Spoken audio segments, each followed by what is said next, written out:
మండలిలో జనరల్గా హౌస్లో చాలా రకాలుగా ప్రశ్నించేటటువంటి అవకాశం ఉంటుంది. ఆ ప్రశ్నించేటటువంటి అన్ని రకాల టూల్స్ని వాడుకొని మేమందరం కూడా ప్రభుత్వం నుండి ఆన్సర్ రాబట్టేటటువంటి ప్రయత్నం చేసినాం.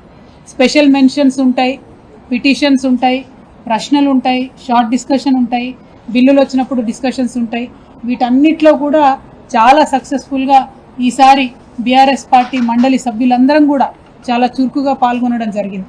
ప్రత్యేకించి మండలి ప్రారంభమయ్యే ముందు ప్రతిరోజు ఉదయం కూడా ఒక్కరోజు కూడా వేస్ట్ చేయకుండా మొదటి రోజు పసుపు పంటలు మరి వాటికి మద్దతు ధరకు సంబంధించిన అంశం, రెండవ రోజు మిర్చి రైతులకు సంబంధించి వారు పడుతున్నటువంటి కష్టాల గురించి, మూడవ రోజు రాష్ట్ర వ్యాప్తంగా పంట నష్టం జరిగింది, దాని మీద ప్రభుత్వం ఆదుకోవాలని చెప్పినటువంటి అంశం, అట్లానే ఆడపిల్లలకు స్కూటీలు ఇస్తామని చెప్పి మీరు ఇవ్వనటువంటి అంశం, అట్లానే ఫీజు రీఎంబర్స్మెంట్ మీద ఇంకొక రోజు, తులం బంగారం మహిళలకు ఇస్తామని చెప్పి ఇవ్వనటువంటి అంశాన్ని ఇంకొక రోజు, రైతు రుణమాఫీ మీద ఇంకొక రోజు, రైతు భరోసా మీద ఇంకొక రోజు, ఇట్లా ప్రతిరోజు కూడా ఒక అంశాన్ని తీసుకొని ఒక వినూత్న రీతిలో ప్రదర్శన చేసి ప్రభుత్వం యొక్క దృష్టిని ఆకర్షించి తద్వారా ప్రజల సమస్యల పరిష్కారం కోసం మా వంతు ప్రయత్నం మేము చేయడం జరిగింది. మరి అంతేకాకుండా ఈసారి మండలిలో గవర్నర్ ప్రసంగం నుంచి మొదలు పెడితే ఆ రోజు నుంచి కూడా మండలిలో మేము ప్రొటెస్ట్ చేసినాం ప్రభుత్వం మీద.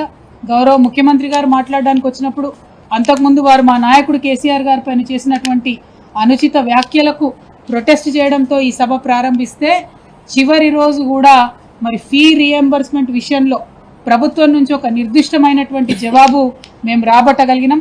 ఇది కేవలం బీఆర్ఎస్ పార్టీ మండలి సభ్యులందరూ చేసినటువంటి పోరాటం అని చెప్పి నేను బలంగా నమ్ముతా ఉన్నాను. ఇన్ని రోజులు ఫీ రీఎంబర్స్మెంట్ మీరు 8,000 కోట్లు ఇవ్వాలంటే జవాబు చెప్పినటువంటి ప్రభుత్వం మొన్న మండలిలో గౌరవ ముఖ్యమంత్రి గారు 12 నెలలలో పాత అప్పులను నెలకింత అని తీరుస్తామని చెప్పి కొత్తగా ఇవ్వాల్సిన ఫీ రీఎంబర్స్మెంట్లు ఆన్ ద స్పాట్ ఎప్పటికప్పుడు పేమెంట్ చేస్తామని చెప్పి మండలి సాక్షిగా వారు మాట ఇవ్వడం జరిగింది.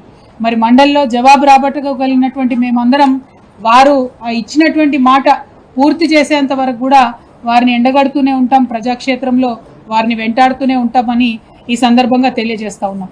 అట్లానే ఈ సెషన్స్ ప్రత్యేకించి మన రాష్ట్ర చరిత్రలో నిలిచిపోయేటటువంటి సెషన్స్.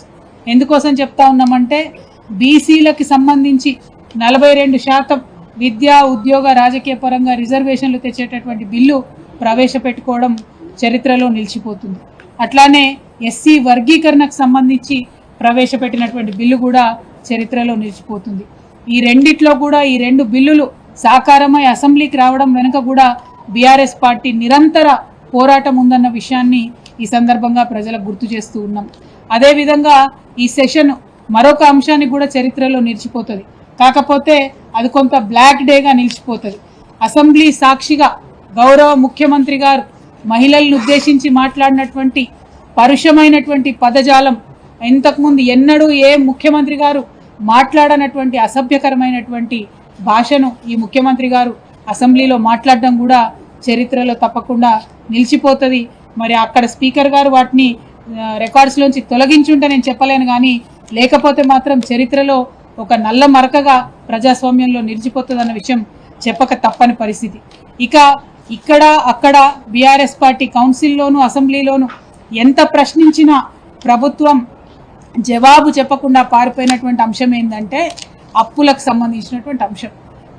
మాటికి కేసీఆర్ గారి మీద మీరు 7 లక్షల కోట్లు అప్పు చేసిరని ఒకరోజు, 6 లక్షల కోట్లు అప్పు చేసిరని ఒకరోజు, 8 లక్షల కోట్లు అప్పు చేసిరని ఇంకొక రోజు, ప్రభుత్వంలో ఉన్నటువంటి పెద్ద మనుషులందరూ కూడా రోజుకొకటి వాళ్ళకి ఇష్టం వచ్చినటువంటి నంబర్ యాడ్ చేసుకొని మా మీద దాడి చేసింది. అది ఎన్నికల ముందుకు జరిగినటువంటి దాడి, ఎన్నికల తర్వాత కూడా అదే దాడిని వాళ్ళు కొనసాగిస్తూ ఉన్నారు. ఇవాళ అధికారంలోకి వచ్చిన తర్వాత నిజానికి చాలా ప్రశాంతంగా పరిపాలన చేసుకోవచ్చు, కానీ బీఆర్ఎస్ పార్టీ వారిని ప్రశ్నిస్తున్నటువంటి వైఖరితోని వారు బాగా ఫ్రస్ట్రేషన్కి లోనై ఇంకా కూడా తప్పులు చెప్తా ఉన్నారు అప్పుల విషయంలో అన్న విషయం ప్రజలకు తెలియజేస్తూ ఉన్నాం.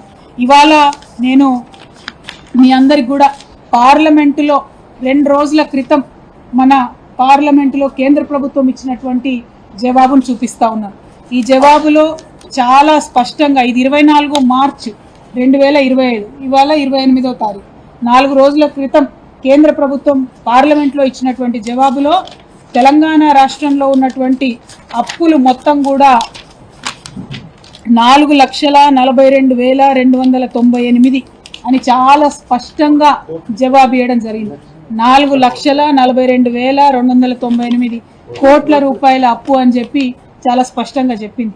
అంటే ఈ అప్పు జిఎస్డిపి పర్సంటేజ్లో చూస్తే కేవలం 26%. అదే మన గౌరవ ముఖ్యమంత్రి గారు దీని నంబర్ డబుల్ చేసి 8 లక్షల కోట్ల అప్పు అని చెప్పి మరి వారు చెప్పడం అన్నది చాలా దురదృష్టకరం. సభలోనన్నా ఇప్పటికన్నా నిజం చెప్పండి. మీరు అబద్ధాలు చెప్పే అధికారంలోకి వచ్చినారు.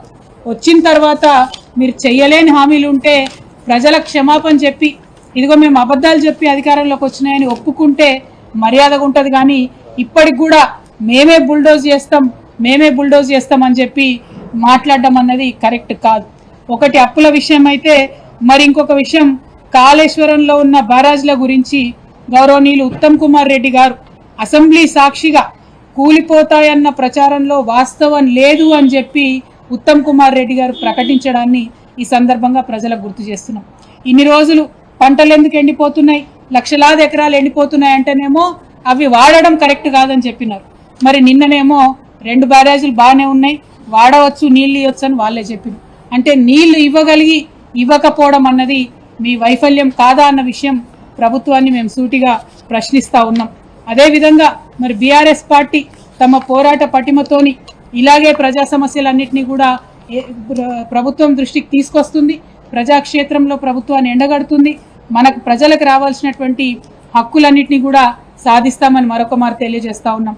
మరి మా సభ్యులు ఎమ్మెల్సీలు అక్క సత్యవతి అక్క గారు బీఆర్ఎస్ పార్టీలో మరి వారు మంత్రిగా పనిచేసినారు. ఇవాళ ఎమ్మెల్సీగా 2 టర్ములు పనిచేసి 1 టర్ము పనిచేసి మరి ఇప్పుడు రిటైర్ అవుతా ఉన్నారు. తప్పకుండా రాజకీయాల్లో రిటైర్మెంట్ అనేది ఉండదు. ఒక వ్యవస్థలో ఒక రకంగా పనిచేస్తే ఇంకొక దారిలో మళ్ళా వచ్చి ప్రజాసేవలో అందరూ కూడా ఉండేటటువంటి ఆస్కారం ఉంటుంది. కాబట్టి బీఆర్ఎస్ పార్టీలో వారు యాక్టివ్గా అత్యంత కీలకమైన రోల్లో ఉంటారని కూడా ఈ సందర్భంగా తెలియజేస్తూ, మరి ఇంకొక ఎమ్మెల్సీ గారు సేర్ సుభాష్ రెడ్డి గారు వారు కూడా ఈ రేపటితోని వారి టర్మ్ అయిపోతుంది 29వ తారీఖు. కానీ వారు కూడా కేసీఆర్ గారికి సన్నిహితులు, ప్రజాక్షేత్రంలో చాలా కీలకంగా వారు కూడా ఉంటారని చెప్పి తెలియజేస్తూ ఉన్నాం. మరి గౌరవ పెద్దలు మహమూద్ అలీ గారు కేసీఆర్ గారికి కుటుంబ సభ్యులు లాంటి వారు 2001 నుంచి కేసీఆర్ గారికి చేదోడు వాదోడుగా ఉంటూ మరి ఈ రాష్ట్రానికి తొలి మైనారిటీ డిప్యూటీ సీఎంగా చరిత్రలో నిలిచిపోయినటువంటి వ్యక్తి. వారి హోమ్ మినిస్టర్గా, రెవెన్యూ మినిస్టర్గా అనేకమైనటువంటి సేవలు చేసినారు. వారు కూడా బీఆర్ఎస్ పార్టీలో యాక్టివ్గా ఉంటూ ముస్లిమ్స్ సమస్యలను అదేవిధంగా ప్రజా సమస్యలను తప్పకుండా ముందుకు తీసుకొని వెళ్తారు. ఈ రిటైర్మెంట్ అనేటటువంటిది మా ఎమ్మెల్సీలందరికీ విరామం మాత్రమే, విశ్రాంతి కాదు. కాబట్టి ఇంకా ఏదో ఒక స్థాయిలో ఎక్కడో ఒక చోట పార్టీలో యాక్టివ్గా పనిచేస్తూ ఉంటారు. బీఆర్ఎస్ పార్టీ మీకు తెలుసు మరి రజతోత్సవం జరుపుకోబోతా ఉంది త్వరలోనే. 25 వసంతాల పండుగని వరంగల్ దగ్గర ఉన్నటువంటి ఎల్కతుర్తి క్రాస్ రోడ్స్లో చాలా పెద్ద ఎత్తున లక్షలాది మందితోని ఏప్రిల్ 27వ తారీఖున భారీ బహిరంగ సభ నిర్వహించబోతా ఉన్నాం. అది ఎట్లా ఉంటుంది అని అంటే, చరిత్రలో తెలంగాణలో మరొక కుంభమేళా జరిగిందని ప్రజలందరూ కూడా చెప్పుకునే అంత పెద్దగా ఉంటుంది. ఎందుకంటే మా కార్యకర్తల్లో ఇప్పుడు ఉన్నటువంటి ఉత్సాహం, ప్రజల్లో ఉన్నటువంటి ఉత్సాహం, జరుగుతున్నటువంటి ఏర్పాట్లు అంటే 10 లక్షల వాటర్ బాటిళ్ళు, దాదాపు ఒక 15 లక్షల మజ్జిగ బాటిళ్ళే తెస్తా ఉన్నామంటే మరి ఏ స్థాయిలో ఏర్పాట్లు జరుగుతూ ఉన్నాయో ప్రజలు, కార్యకర్తలు అందరూ కూడా సంబరంగా, సంతోషంగా 25 వసంతాల ఈ బీఆర్ఎస్ పండుగకు హాజరు కావాలని చెప్పి మేము కోరుతా ఉన్నాం. 25 వసంతాల బీఆర్ఎస్ పార్టీ అంటే 25 సంవత్సరాల తెలంగాణ చరిత్ర. మనం ప్రపంచంలోనే అద్భుతంగా పోరాడినటువంటి ఫ్రెంచ్ రెవల్యూషన్తో తెలంగాణ ఉద్యమాన్ని ఎప్పుడైనా కూడా సరిపోల్చి చూసుకుంటాం.